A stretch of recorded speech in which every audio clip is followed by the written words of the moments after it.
அனைவருக்கும் வணக்கம். A warm welcome to every one of you. Now we are going to discuss about the reproduction in plants, in which we are going to learn about male reproductive part, the androecium. It is coming under the sexual reproduction.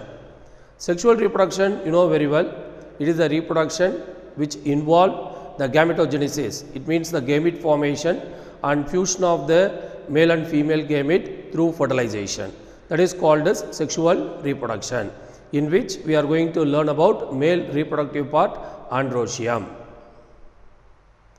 Sexual reproduction involves the production of fusion of male and female gametes. The former is called as gametogenesis and the latter is the process of fertilization. Before we are entering into the male reproductive part, the androecium, let me first explain about the flower. The flower, for a morphologist, it is a highly condensed shoot modified for reproduction. Now you can see the stem carries the leaves. The leaves slowly modified into the various floral leaves.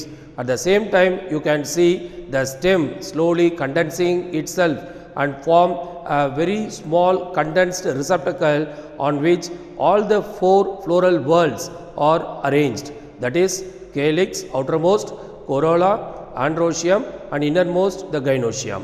And you can see the leaves only modified as calyx and corolla. In androecium, within the leaves microsporangium develop. In the same way, in the gynoecium, within the carpellary leaf, the megasporangium develops. So this is the way in which you can understand the flower, so that you will be very clear about the concept of the male reproductive part. A flower possesses four whorls: calyx, corolla, androecium, gynoecium, in which androecium and gynoecium are said to be the essential organs because they involve directly in the reproduction, whereas calyx and corolla are said to be non-essential organs because they are indirectly involved in the reproduction. Now we are going to discuss about the male reproductive part, the androecium. The androecium is the collection of stamens. The members of androecium are said to be the stamens. Each stamen possesses an anther and a filament. A long stalk you can see, that is called as filament, and at the top you can see a bulged structure, it is called as anther. Anther bears pollen grains which represents the male gametophyte. Development of anther we are going to learn now.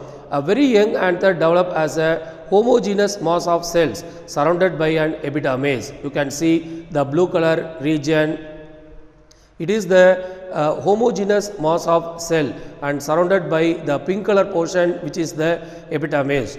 During the development, the anther assume, you can see in the second diagram, the four lobes, four-lobed structure. In each lobe, a few row of hypodermal cells. Now, what are hypodermal cells? The cells which are present just below the epidermis are said to be hypodermal cells. These hypodermal cells enlarged and develop a conspicuous nuclei. This function as archisporial cell. The archisporial cell differentiated from the homogeneous mass of cells. The archisporial cell divide by pericranial division. Now, what is pericranial division? The division plane which is parallel to the surface of any structure is called as pericranial division. It forms two cells, in which the one is called as primary parietal cell and another one is called as primary sporogenous cell. The primary sporogenous cell present towards inside, whereas the primary parietal cell present outside. The primary parietal cell undergo series of periclinal and anticlinal divisions and form 2 to 5 layers of anther walls composed of endothecium, middle layers, tapetum from periphery to the center. Here you may ask one question, what is anticlinal division? anticlinal division, in which the plane of division is right angle to the surface of the structure, so that both periclinal and anticlinal increase the number of layers of the cells in the anther wall. Now you can see from the epidermis, endothelium, middle layers, few layers of middle layers, and the last layer is the tapetum from the periphery to the center. Now we are going to discuss about microsporogenesis. What is microsporogenesis? The stages involved in the formation of haploid microspore from the diploid microspore mother cell through meiosis is called as microsporogenesis. You can see the microspore mother cell produce 4 cells, and you know very well the meiosis always result with 4 daughter cells. The 4 daughter cells are joined together and it is in the form of tetrad of microspores. Microspore mother cell. The microspore mother cell, where is it formed? Already we learnt about the formation of primary sporogenous cell, which either directly act as a microspore mother cell, or it may undergo few mitotic division. The last generation of sporogenous tissue function as microspore mother cell. Tetrad. Each microspore mother cell divide meiotically. I already told you it forms 4 cells and they are in a united structure called as tetrad. The microspore tetrad may be arranged in either tetrahedral or decussate or linear or T-shape or isobilateral manner, but all 4 will be in a united form. The tetrad, you can see all the 4 cells are in the united condition, which are present in the microsporangium. The microsporangium developing the anther wall as well as inner sporogenous tissue, where that is the microspore tetrads are present. Microspores soon separate, that is the 4 microspore present, and all those microspores separate from each other and they remain free in the anther locule and develop into pollen grains. So the microspore only become pollen grains, the male gametophyte. Pollinium and compound pollen grains. In some plants, all the microspore in a microsporangium remain held together, called as pollinium. Example, Calotropis. Compound pollen grains are found in where you can see many pollen grains are joined together, that is called as compound pollen grain, and they are found in Drosera and Drimys. Pollinium and compound pollen grains. In some plants, all the microspore in a microsporangium remain held together, called as pollinium.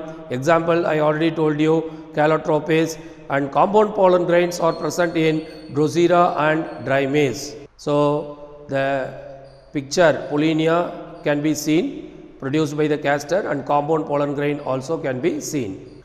Transverse section of mature anther. It is a bilobed structure. You can see the 2 lobes on either side of the connective. The 2 lobes are said to be 2 theca, having 2 theca, so it is called as dithecous. A typical anther is tetrasporangiate, having 4 sporangium, so it is called as tetrasporangiate. You can see the 4 some incomplete circular structure, and each one represent 1 microsporangium. So totally 4 microsporangiate structures are present, and it reveals the presence of, you can see, the anther cavity surrounded by the anther wall. Already we learnt epidermis, endothelium, middle layer, tapetum. These consist of the anther wall, within which anther cavity present, where here the transverse section of mature anther. It is bilobed, each lobe having 2 theca, so it is called as dithecous. A typical anther is tetrasporangiate. It reveals the presence of anther cavity surrounded by an anther wall. So this is the transverse section of mature anther, where you can see the anther wall and the anther cavity in which the pollen grains are present. Anther wall. consists of 4 layers student: epidermis, endothelium, middle layers and tapetum. First, epidermis. The epidermis is a single layered protective in function. The cells undergo repeated anticlinal division so that it cope up with the rapidly enlarging the internal tissues, including the sporogenous tissue. Endothelium. It is generally a single layer of rapidly elongated cells found below the epidermis. The inner tangential develops bands. That is the speciality of endothelium.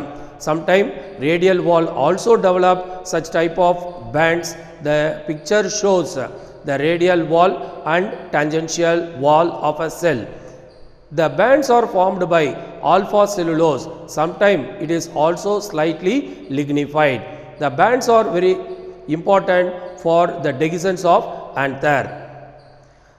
The cells of the endothelium are hygroscopic. It means it readily attracts water from its surroundings by absorption or adsorption. In the anthers of aquatic plants and saprophytes, clistogamous, it means self-pollinating flowers, and extreme parasite. In this category of plants, the endothelial differentiation, it means the bands are absent because there is no need for the forceful dehiscence or bursting of anthers to liberate the pollen grains. Stomium. The cells along the junction of two sporangia. The arrow mark shows the junction of two sporangia where the cells lack these thickenings. The thickenings which we have discussed in the endothelium. This region is called as stomium. This region, along with the hygroscopic nature of the endothelium, helps in the dehiscence of anther at maturity. So, the events of anther at maturity, first one is evaporation of water, resorption of water from the endothelial cell and stomium. The pollen expansion also take place. Cellular differentiation, it means the band of endothelium not allowing the breakage and jasmonic acid is the fifth factor which all together act and give force at the place of stomium. So, the anther dehiscence take place, it liberate the pollen grains. Middle layers, 2 to 3 layers of cells next to endothelium constitute middle layers. Next to endothelium, 2 to 3 layer constitute middle layers. Again I am telling you, first layer outermost is epidermis, followed by the endothelium. Now we are in middle layers. The middle layers are ephemeral. It means lasting for a few short time, that is very few minutes only. They then disintegrate or get crushed during the maturity. That is the reason why it is called as ephemeral structure. Innermost is tapetum. The innermost layer of the anther wall is tapetum and it consists of dual origin.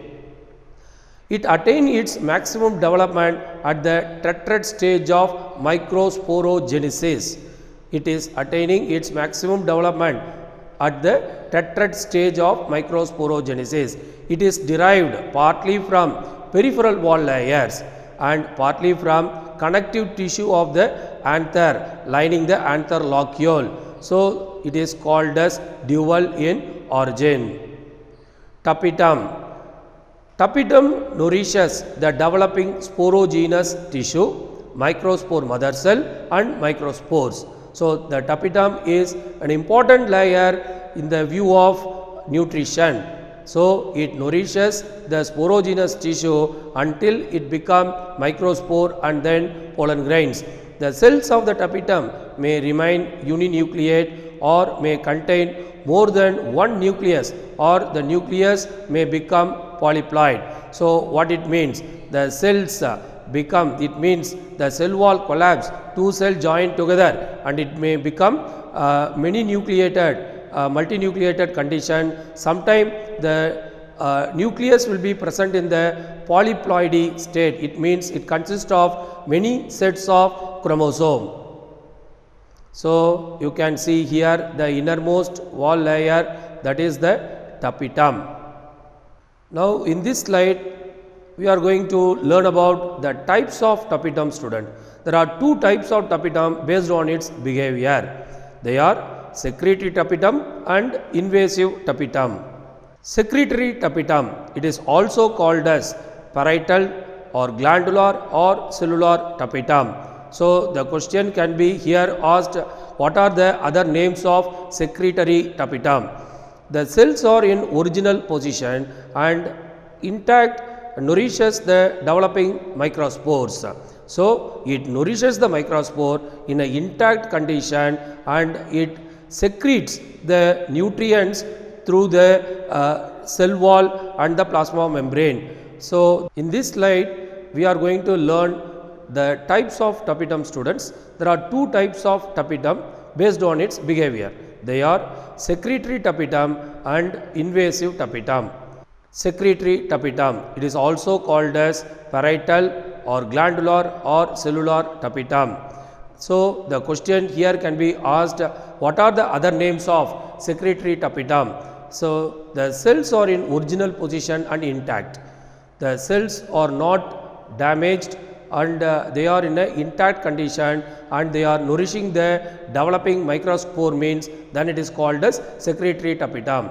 But you see invasive tapetum, this is also called as periplasmodial tapetum. Inner tangential and radial wall and protoplast of all tapetal cells coalesces. It means they come together to form one mass or whole structure, that is called as periplasmodium. That periplasmodium nourishes the developing microspores.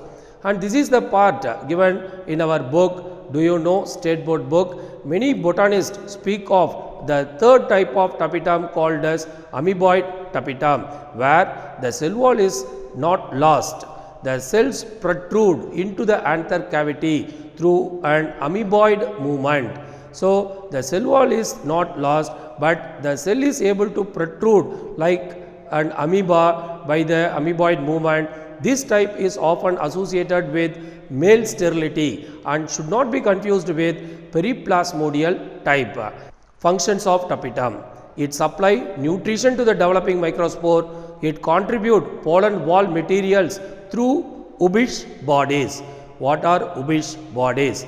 Ubish bodies, also known as orbicules, or small acellular structure which are present inner to the tapetal cells. Inner to the tapetal, in the diagram you can see the labeling Ubish bodies, which helps in exine development and sporopollenin synthesis. The third function of tapetum is the pollen kit material is contributed by these tapetal cells and is later transferred to the pollen surface. Fourth point is it also contribute to other wall materials such as sporopollenin, tryphin and a number of proteins that control incompatibility reaction. Incompatibility reaction means certain pollen grain cannot grow on the certain stigma. It is called as rejection reaction. So it is also known as incompatibility reaction. Tapetum also controls the fertility and sterility of the microspores and pollen grains. The sixth point is exine protein responsible for rejection reaction of the stigma are present in the cavities of the exine. Seventh point, these proteins are derived from the tapetal cells only. So the proteins which show the rejection reaction are produced from the tapetal cells. Here at one place the tryphin is mentioned. So what is tryphin? The tryphin that coats the pollen grains of Raphanus is tapetally synthesized. It is produced from the tapetum, and these tapetal cells are composed of fibrogranular part, it is the endoplasmic reticulum, and lipid component eleoplast. Types of leucoplast which stores, what is eleoplast means the types of leucoplast which store lipids and fats. Now we are going to discuss about anther cavity and connective. The anther cavity is filled with microspores in young stage or with pollen grain at its maturity. So what do you know about it? Microspore only become pollen grains. Anther cavity, the meiotic division of microspore mother cells give rise to microspore which are haploid in nature. They are present in the anther cavity. The anther cavity is filled with microspore, and connective also we are going to discuss now. It is the column of sterile tissue surrounded by the anther lobe. It possesses vascular tissues. It also contributes to the inner tapetum. So actually the connective is the continuation of the filament part of the that is a stamen. So that is the reason why it consists of the vascular tissues. Now you can create the differentiate question, student. The differentiate microspore and pollen grain. The microspores are immediate product. You can see just after the tetrad, you can see the structure which is called as microspore. It is formed from the microspore mother cell, whereas the microspores also have protoplast surrounded by a wall which is yet to be fully developed. The pollen protoplast consists of dense cytoplasm with a centrally located nucleus, and you can see the difference between microspore and pollen grains. The microspore having the smooth wall, whereas the pollen grains are having the sculptured outer wall. The wall is differentiated into two layers in the pollen grain, namely inner layer called as intine and outer layer is called as exine. Intine is thin, uniform and is made up of pectin, hemicellulose, cellulose and callose together with proteins. Exine, you can see the outermost, the black color portion in the picture, it is sculpture. It means it consists of some designs. So that is the property of the exine. It is made up of cellulose, sporopollenin and pollen kit. These are the major materials. Sporopollenin is one of the most chemically inert biological polymers. It is a major component of the tough outer exine walls of the plant spores and pollen grain. It is chemically very stable and usually well preserved in soils and sediments. This point to be noted for the future discussion in this video. The wall material sporopollenin is contributed by both pollen cytoplasm and tapetum. It is derived from carotenoids. It is resistant to physical and biological decomposition. So it can be stored in the soil for a very longer period of time. It helps to withstand high temperature and is resistant to strong acid, alkali and enzyme action. Hence, it preserves the pollen for long periods in fossil deposits. Now, you can bring that it is present in the soil for a very longer period of time, that point, because here also it says it is stored in the fossil deposits for a longer period of time. It also protects pollen during its journey from the anther to the stigma. Pollen kit. Pollen kit is a sticky covering found on the surface of pollen grains. So, being it is sticky, you know very well, it can stick on to the insects and other biological agents, so that it can be easily transmitted from the anther to the stigma. It is also spelled pollen kit and pollen kit without space and pollen coat.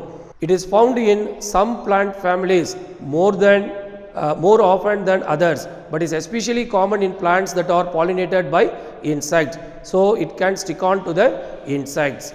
Pollen kit is contributed by the tapetum and colored yellow or orange and is chiefly made of carotenoids and flavonoids.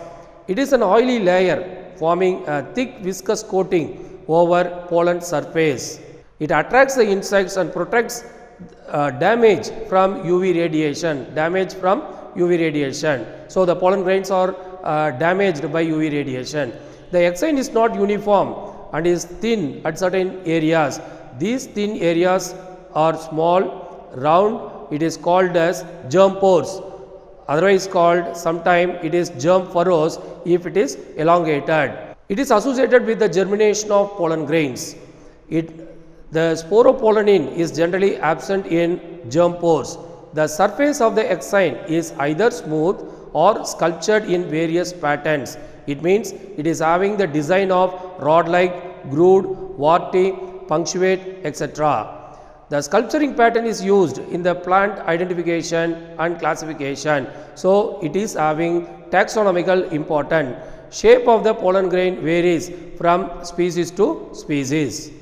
The shape and size of the pollen grains. The shape may be globose, ellipsoid, fusiform, lobed, angular, crescent shaped. The size of the pollen varies from 10 micrometers in Myosotis. It is called the scorpion grasses, belongs to the family Boraginaceae, and the maximum size is 200 micrometers in the family Cucurbitaceae and Nyctaginaceae. Now you can see the male gametophyte, that is the pollen grain. The microspore is the first cell of the male gametophyte and is haploid in nature. The development of male gametophyte take place while they are still in the microsporangium.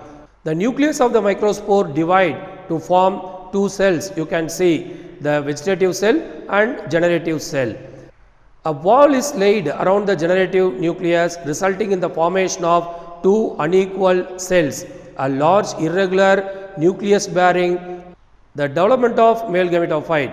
A wall is laid around the generative nucleus, resulting in the formation of two unequal cells. One is large, which is having the food reserve, called as vegetative cell, and the smaller one is called as generative cell. At this two cell stage, the pollens are liberated from the anther. In some plants, the generative cell again undergo a division to form two male gametes. In these plants, the pollen is liberated at three-celled stage, but in 60% of the angiosperm, pollen is liberated only in two-celled stage. Further, the growth of the male gametophyte occurs only in the if the pollen reaches the right stigma. Pollen, on reaching the stigma, absorbs moisture and starts swelling. The intestine grows as pollen tube through the germ pore. So, that is the reason why the germ pore is not having sporopollenin. In case of pollen is liberated at two-celled stage, the generative cell divides in the pollen into two male gametes. It means the sperms after reaching the stigma, or in the pollen tube before reaching the embryo sac. So, you can see the intestine grows out, and then you can see the generative nucleus divides into two male gametes. So, this is the overall development of male gametophyte. Now, we are going to learn about bee pollen, melitopallinology. The study of honey pollen is called as melitopallinology.